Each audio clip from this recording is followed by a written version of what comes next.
हकीकत छुप नहीं सकती बनावट के उसूलों से, खुशबू आ नहीं सकती कभी कागज़ के फूलों से।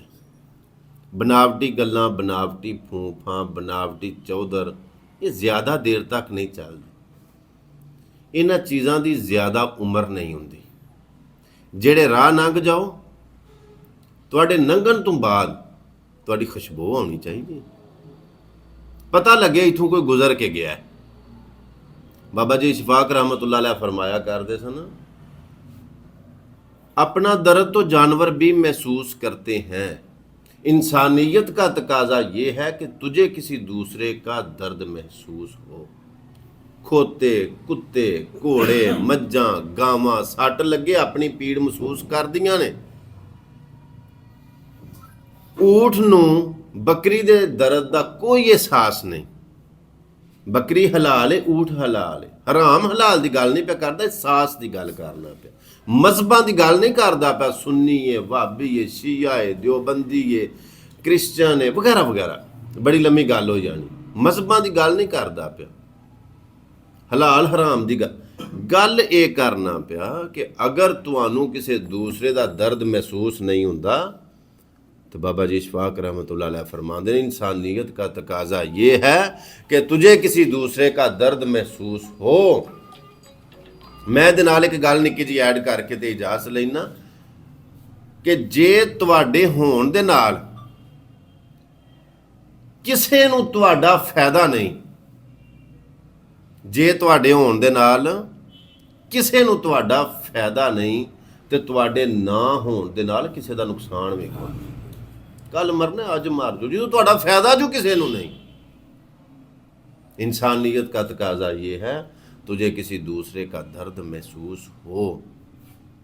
अपना खाना, अपना पीना, अपने वास्ते जीना, अपना घर बना लेना, प्रॉपर्टी जायदाद जमीन ओहदा वगैरह बना लेना, बच्चों को पढ़ा लेना, विआह लेना, उन्होंने पोतरे पोतरे अगू खिडा लेना ते फिर मर जाना, सिर्फ अपनी जात के दायरे दे विच हो के जी के खा पी के इंजॉय करके मर जाना। तेरा होए दा फायदा की? तू किदा फायदा करके गया?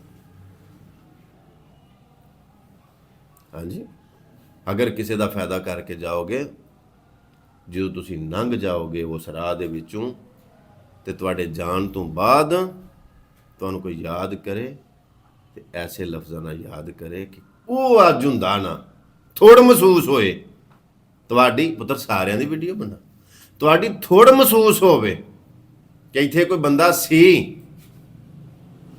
नहीं तो होया ना होया एक बराबर, जूंदा मोया एक बराबर, की फायदा।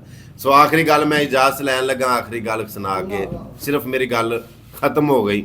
सारी गल का खलासा यानी वो महफल जिहड़ी महफल दे विचों कोई सिੱਖਣ ਨੂੰ ना मिले, वो महफल बेकार है।